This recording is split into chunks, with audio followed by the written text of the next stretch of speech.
여러분 안녕하십니까? 7월 1일 월요일 뉴스투데이 강원입니다. 강원도의 수출이 8개월 연속 플러스 성장을 계속하고 있습니다. 하지만 수출 시장이 중국에 편중돼 있어 시장 다변화라는 해묵은 숙제는 여전히 해결되지 않고 있습니다. 김영면 기자가 보도합니다. 지난달까지 도내 수출은 8억 5,800만 달러로 집계됐습니다. 지난해 같은 기간에 비해 5.2% 증가한 규모입니다. 같은 기간 전국 수출 규모는 7.4% 감소했습니다. 전국 수출에서 차지하는 비중은 미미하지만 그래도 성장세를 유지하고 있는 것입니다. 성장세를 주도하고 있는 것은 시멘트입니다. 5월까지 8,441만 달러를 수출해 85% 급증했습니다. 의료용 기기와 자동차 부품도 플러스 성장을 이어가고 있습니다. 자동차 부품의 경우 미중 간 무역 갈등으로 중국 수출이 감소한 반면 미국 수출은 급증해 반사 이익을 누리는 것으로 평가됐습니다. 강원도 수출은 의료기기, 시멘트, 면류 등 도내 주력 수출상품 업체들의 신규 판로 개척 노력 및 지자체 적극적인 지원 등에 힘입어 증가세를 이어갈 것으로 보입니다.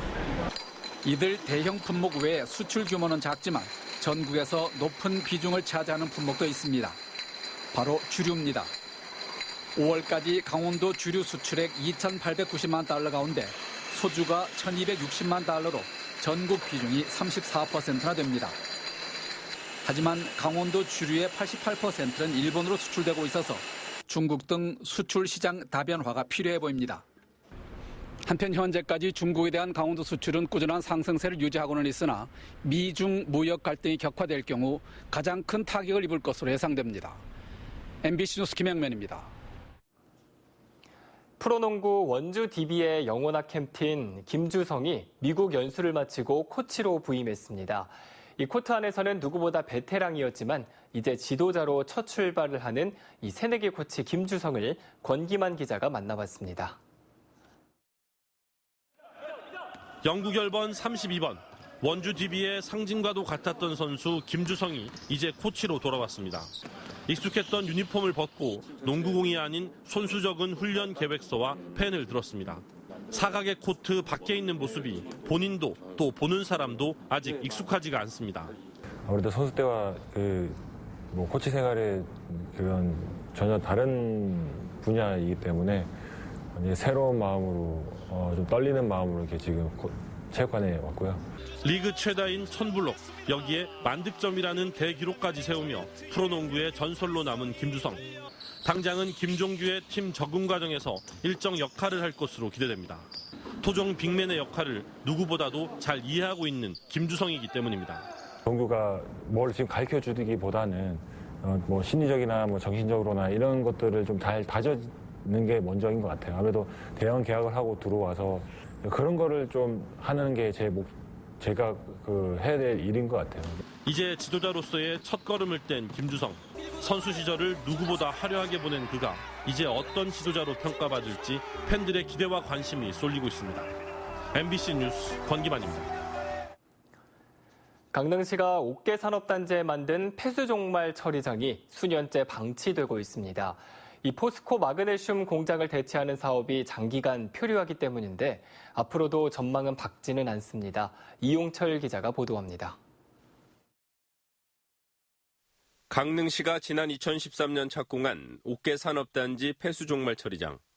113억 원을 투입해 공사를 거의 마쳤지만 시험 가동도 하지 못하고 3년 가까이 마무리 공사가 중단됐습니다. 지하층에 물이 새고 배수 불량에 조경수 고사까지 하자도 잇따라 발생했습니다. 이처럼 설비 설치까지 모두 마친 폐수종말 처리장을 가동할 수 없는 건 페놀 사건으로 공장을 멈춘 포스코 마그네슘 공장에서 나오는 폐수가 없기 때문입니다.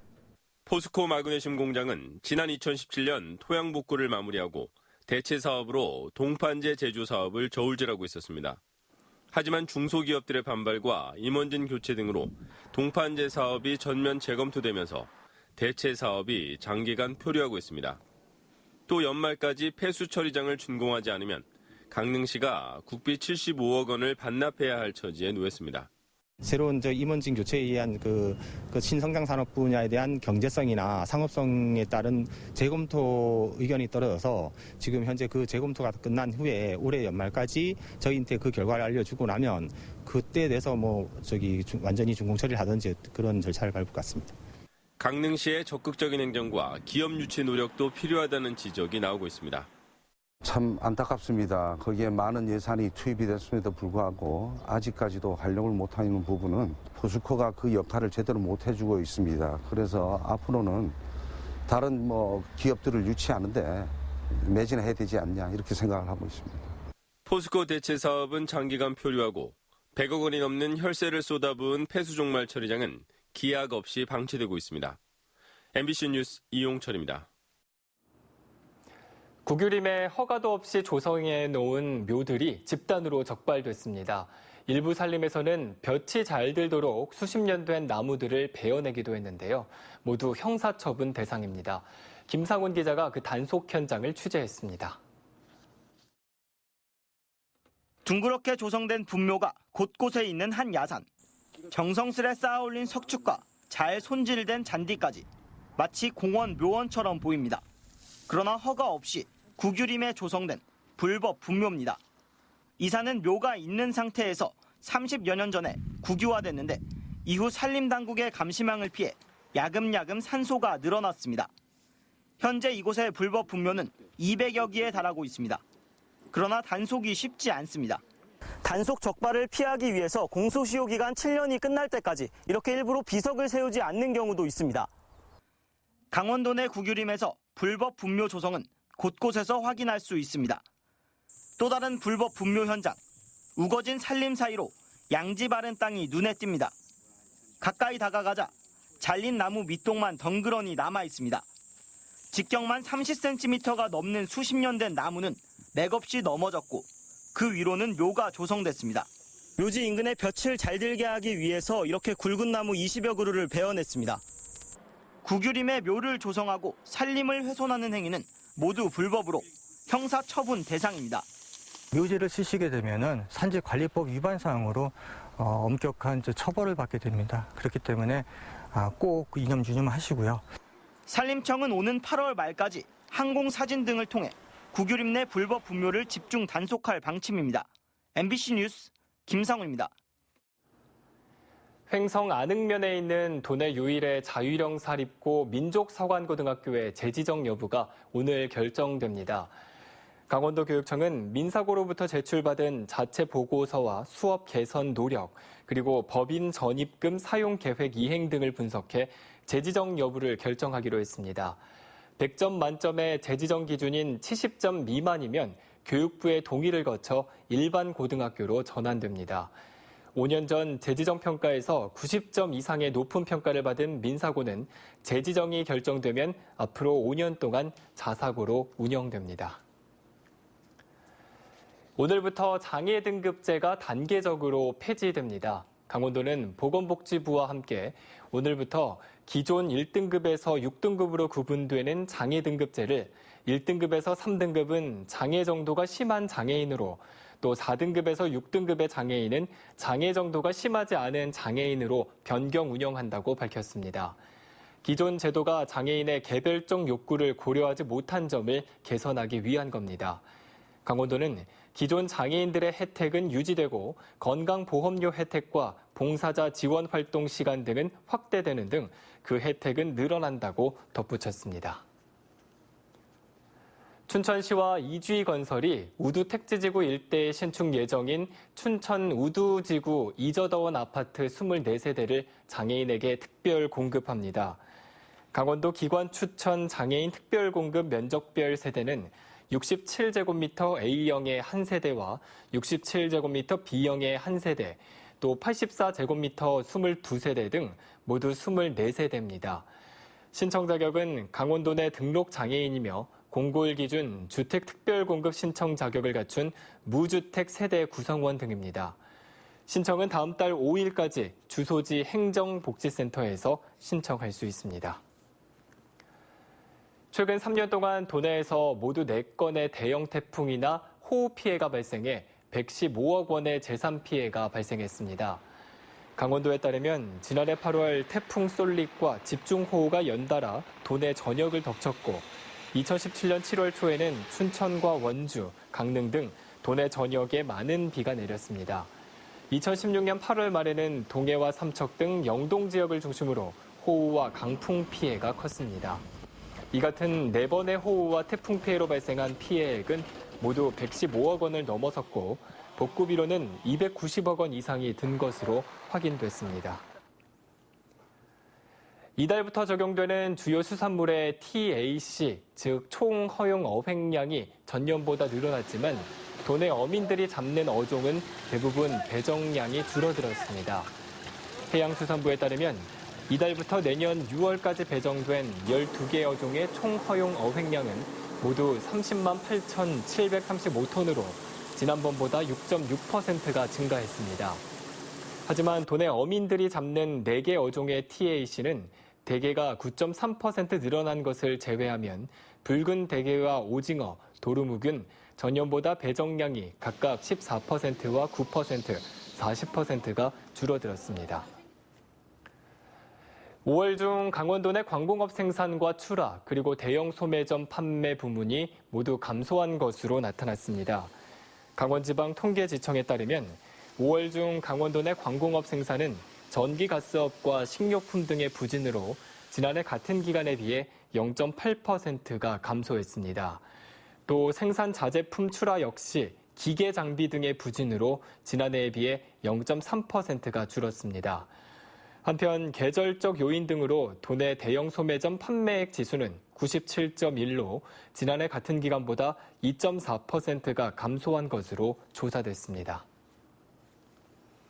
카지노와 경마 등 사행산업의 매출 총량 위반 사업자에게 과징금을 부과하는 내용의 법 개정안이 발의됐습니다.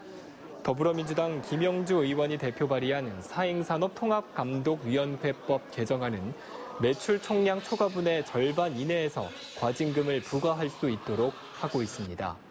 사행산업통합감독위원회는 법이 개정되면 카지노 등 사행산업의 초과 이익을 환수하고 매출 총량제의 실효성을 높일 수 있을 것으로 기대하고 있습니다. 사행산업 규모를 적정 수준으로 관리하기 위한 매출 총량제는 그동안 제재 조치가 미흡하다는 지적을 받았습니다. 동해 추암 해변 입구의 터널 확장이 내년으로 연기됐습니다. 동해시는 추암 해변 입구의 원활한 교통을 위해 올해 말까지 폭 15m의 새로운 터널을 개통할 계획이었지만 사업을 맡은 철도시설공단의 행정 절차가 지연되면서 완공 기일을 내년 6월로 연기했다고 밝혔습니다. 당초 35억 원으로 예상했던 공사비는 48억 원으로 늘어났습니다.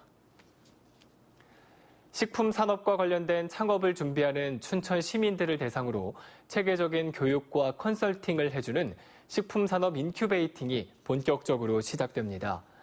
춘천시는 최근 인큐베이팅 운영기관을 외식업 전문 컨설팅 업체인 어반어라운드로 선정하고 인큐베이팅 참가자 모집에 나섰습니다. 참가 자격은 만 39살 이하로 식품산업 예비 창업자와 창업 1년 이내의 기창업자들입니다. 신청은 어반어라운드 홈페이지를 통해 신청서를 작성한 뒤 제출하면 됩니다. 올해 평창 더위사냥축제가 이달 26일부터 열흘 동안 평창 대화면 땀띠공원 일대에서 펼쳐집니다. 이번 축제에는 땀띠물 이야기에 나오는 땀띠 귀신을 잡는 더위사냥꾼들을 테마로 잡아 물총싸움과 물풍선 놀이, 물양동이 퀴즈에 집중했습니다. 올해는 주 행사장 인조잔디와 바닥분수공원, 대화천 징검다리, 캠핑장 등을 새롭게 조성해 관광객들을 유도할 계획입니다.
건설 경기 침체 등의 여파로 올해 1분기 강원 지역에서 진행된 건설공사 계약이익이 크게 감소한 것으로 나타났습니다. 국토교통부가 올해 1분기 현장 소재지별 건설공사 계약액을 조사한 결과 강원 지역은 2조 2천억 원으로 나타났습니다. 이상으로 뉴스투데이 강원을 마칩니다. 고맙습니다.